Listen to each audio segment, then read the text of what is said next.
छत्तीसगढ़ का विधानसभा चुनाव पूरा हो चुका है सिवाय गिनती के। वो 3 तारीख को वो भी पूरी हो जाएगी। 3 तारीख की शाम तक तस्वीर साफ हो जाएगी, किस पार्टी को कितनी टिकटें मिली हैं, कौन कौन से नेता जीते हैं, किसकी सरकार बनने का आसार है। ये सब 3 तारीख की शाम तक साफ हो जाएगा। इस बीच हमने ये कोशिश की कि पूरे छत्तीसगढ़ में जगह जगह हमारे जो संवाददाता हैं, जो चुनाव की रिपोर्टिंग भी कर रहे थे, देख रहे थे चुनावों को बड़े करीब से, उनसे बात की जाए, उनसे बात करके समझा जाए कि उनके इलाके में मुद्दे क्या थे, उम्मीदवार कैसे थे। जीत हार की संभावना पे तो हमने ज़्यादा बात करने की कोशिश नहीं की, लेकिन सीट पर माहौल कैसा है इसको हमने बहुत सारी सीटों पर जानने की कोशिश की है। कई संवाददाताओं से हम इस बारे में बात कर रहे हैं। हर दिन 1 या 2 संवाददाता से बातचीत हम आपके सामने रखेंगे। संवाददाता का नाम, जगह का नाम, किन सीटों पर है, ये आपको उस दिन की बातचीत में दिखाई पड़ेगा। कौन से संवाददाता हैं, कौन सी सीटें हैं, ये आप इसी में सुनिए। हमारे साथ में हरीलाल शार्दूल हैं, जो कि कांकेर जिले के हमारे संवाददाता हैं।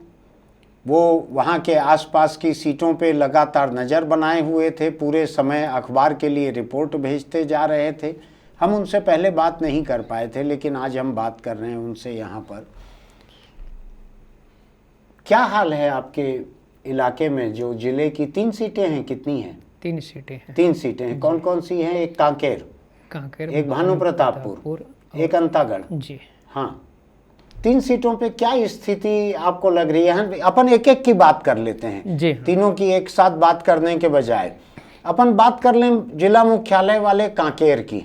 कांकेर में शंकर ध्रुवा, ये शायद कांग्रेस के कैंडिडेट हैं। आशाराम नेताम, ये भाजपा के हैं जी। ऐसा ही है जी।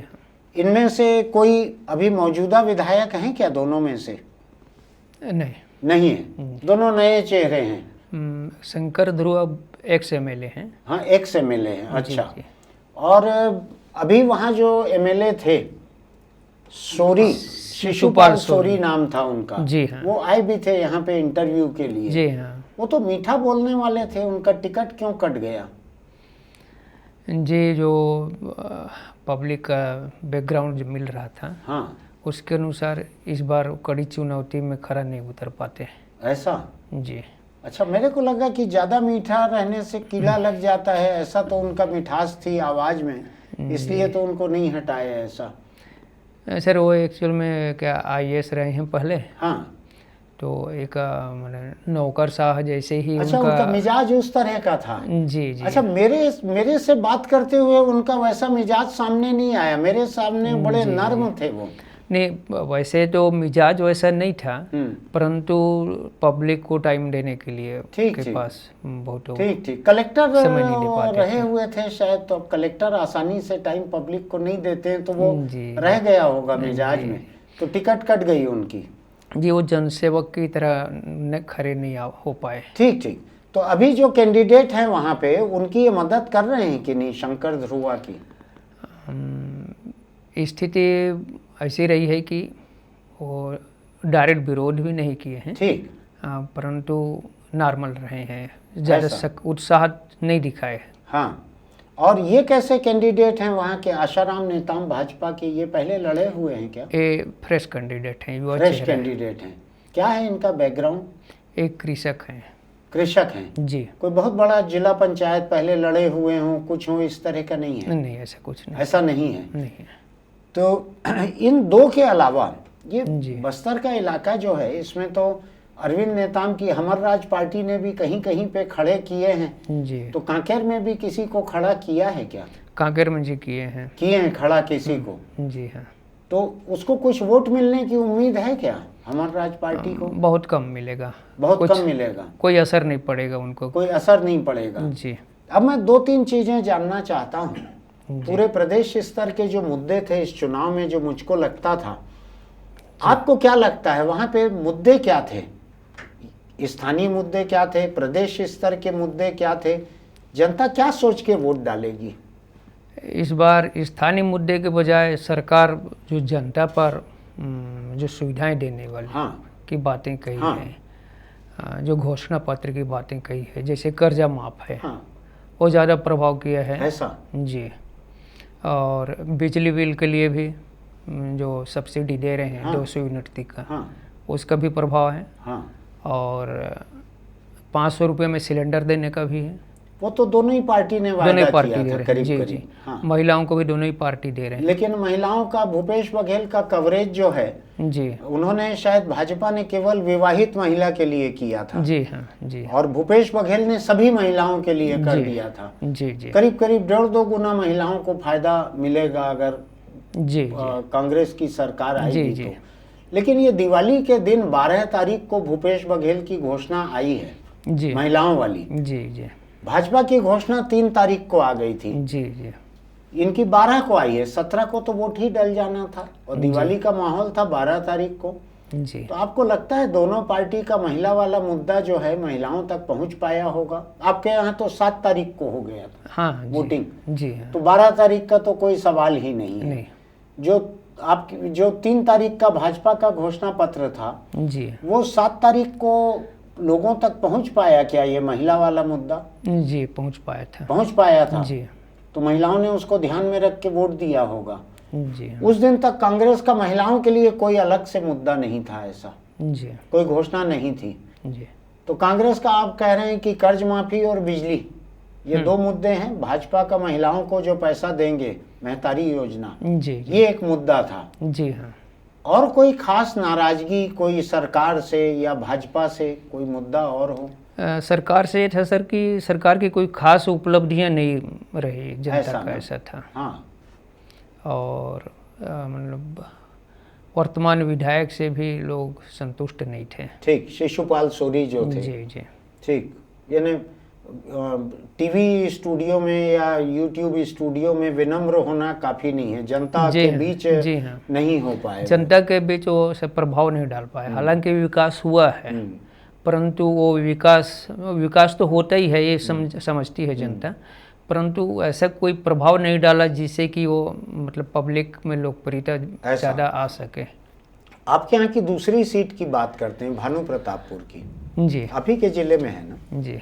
वहाँ सावित्री मंडावी, जो कि उपचुनाव में मनोज मंडावी जी के गुजरने के बाद उपचुनाव में उनकी पत्नी को टिकट दी थी, वो जीत कर आई और विधायक थी, उन्हीं को पार्टी ने दोबारा टिकट दी है वहाँ पे, ऐसा ही है ना? हाँ जी। सावित्री मंडावी जी का। हाँ। और वहाँ से गौतम उइके जो हैं, ये भाजपा के उम्मीदवार दिख रहे हैं। जी। और भी कोई तीसरी पार्टी के लोग हैं वहाँ पे?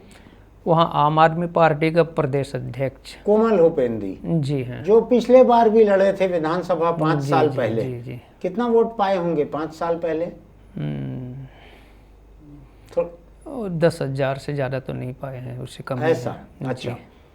अब इस बार उनका वहाँ पर हमर राज पार्टी का जो अकबर कुर्राम है, हाँ, वो जो बाई इलेक्शन लड़े थे, जो बाई 23,000 इलेक्शन पाए थे। जी, जी। हाँ।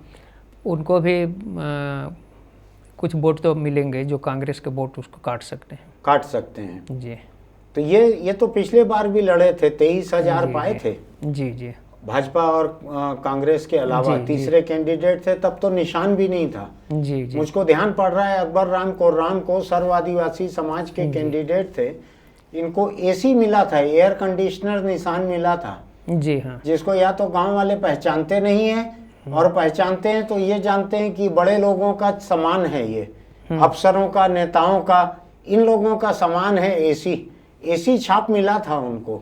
इस बार शायद बाल्टी होगा, हमार राज पार्टी का तो बाल्टी निशान है ना इस बार। तो इस बार जनता उसके निशान को ज्यादा पहचान पाएगी। जी। क्या लग रहा है वहाँ पे माहौल आपको भानु प्रतापपुर में? भानु प्रतापपुर में वैसे तो कांग्रेस की स्थिति अच्छा बता रहे हैं, परंतु स्थिति पूरी तरह साफ नहीं है। क्योंकि कांग्रेस के वोट, आम आदमी पार्टी भी कांग्रेस के वोट काटे हैं। हाँ। और अकबर कुर्राम भी कांग्रेस के ही वोट काटे हैं। बिल्कुल। इसी कड़ी टक्कर होगी। तीसरी बात, ऐसा लग रहा है कि प्रदेश में जो जहां वोट काट रहे हैं जी, वो कांग्रेस के ही काट रहे हैं, उसी को नोच रहे हैं सब लोग, ऐसे ही है ना? यानी नोचना बोलना ठीक नहीं होगा, सबका अपना निशान है, सबका अपना हक है। मैं केवल बोलचाल में मजाक के लिए बोल रहा हूँ। जी हाँ। सभी लोग कांग्रेस का ही वोट काट रहे हैं। जी। ऐसे ही है ना ये? जी वहाँ से जोगी पार्टी या बसपा या गोंडवाना के भी लोग हैं क्या आपके जिले में कहीं? जोगी पार्टी इस बार तो चुनाव वहाँ नहीं लड़ी है। नहीं लड़ी है। बसपा कांकेर में लड़ी है, यहाँ पर भानु प्रतापपुर में नहीं है। बसपा वहाँ लड़ी है कांकेर में। जी जी। कितना वोट करीब बसपा को मिल सकता है? बहुत कम मिलेगा। बहुत कम मिलेगा जी, 5%। तो भानु प्रतापपुर आपको लग रहा है कि यहाँ पे 3-4 कैंडिडेट ऐसे हैं जिनके बीच वोट बटेगा? कांग्रेस और भाजपा ये दो बड़ी पार्टियां हैं जी, लेकिन इनके अलावा हमर राज पार्टी के अकबर राम कोर्राम और आम आदमी पार्टी के कोमल हुपेंदी। जी कोमल हुपेंदी भी 5 साल से सक्रिय थे वहाँ पे। जी जी बोलने में मीठा बोलते हैं वो भी। जी शायद अधिकतर आदिवासी मीठा बोलते हैं लगता है मुझको। जी। तो ये इन चारों के बीच वोट बटेगा। हाँ, तो अभी थोड़ा धुंधला है धुंधला मामला वहाँ का। जी जी। अपन ज्यादा अटकल ना लगाएं। अब एक सीट पे आता हूँ मैं, अंतागढ़, ये आपके जिले की तीसरी और आखिरी सीट है आज की बातचीत में। जी हाँ। यहाँ पर रूप सिंह पोटाई हम्म। ये कांग्रेस के कैंडिडेट हैं और विक्रम उसेंडी भाजपा के हैं। जी हाँ। यहाँ अभी तक कौन थे विधायक? अनूप नाग। अनूप नाग विधायक थे कांग्रेस पार्टी के। जी हाँ। उनका टिकट काट दिया कांग्रेस ने, क्यों जी। काटा होगा? ये पार्टी का अंदर का मामला है। नहीं ना, कोई चर्चा ऐसी रही हो ये वहाँ अलोकप्रिय हो गए हों, नहीं। कोई भ्रष्टाचार का मामला रहा हो? ऐसा कुछ नहीं आया है। ऐसा कुछ आया नहीं है। जी कोई जाहिर तौर पे आपको वजह नहीं मालूम है कि जी। अनूप नाग का क्यों कटा होगा जी टिकट, हाँ। लेकिन कट गया। जी, ऐसे ही है ना? ऐसे ही है। अब अनूप नाग क्या कर रहे हैं? ये जिनको टिकट अभी दिया गया है इनका काम कर रहे हैं कि रूप सिंह पोटाई? नहीं, इन्हें तो सीधा निर्दलीय उम्मीदवार हैं, बगावत किए हैं कांग्रेस खड़े के, हो गए हैं। खड़े हुए हैं।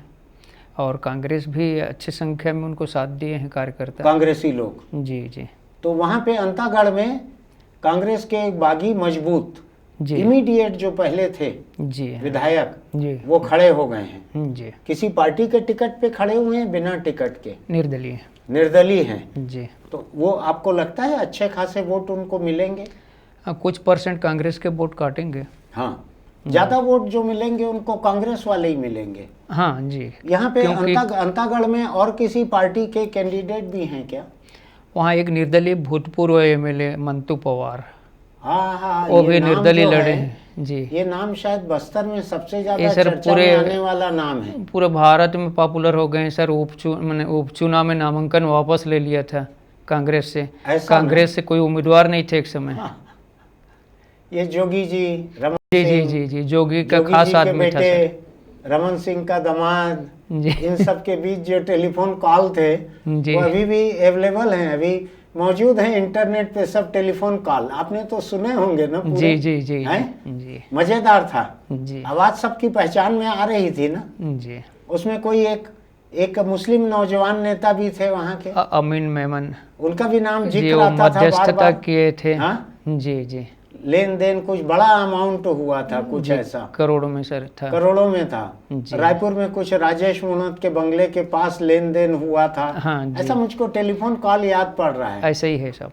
मैं उसमें जितने 2-3 लोगों से जानता था बातचीत करना, उनकी आवाज में पहचान लिया था। जी जी जी अमित जोगी से मेरी बातचीत कभी हुई नहीं थी तो मैं आवाज उनकी नहीं पहचान पाया था, जी लेकिन लोगों का कहना है कि अमित जोगी की आवाज थी उसमें। ऐसा ही था ना?